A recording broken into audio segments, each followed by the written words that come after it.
akwai wani abu guda ɗaya, kada ka yarda wannan abu ya zamo ɗabi'arka, domin idan dai wannan abu ya zamo ɗabi'arka tabbas za ka rasa abubuwa da dama kuma masu muhimmanci a cikin rayuwarka.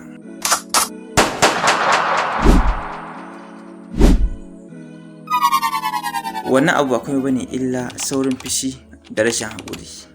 Tabbas idan da ka kasance mai wannan ɗabi'ar, nasara za ta yi maka wuya.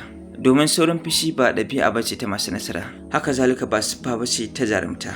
Kuma wannan ɗabi'a za ta iya sawa ka rasa abubuwa na musamman wanda kuma ya kamata a ce ka mallake su a rayuwarka.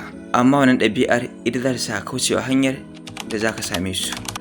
Sannan idan da ka kasance mutum mai saurin fushi, hakan na iya baiwa maƙiyanka dama su samu nasara cikin ruwan sanyi a kanka.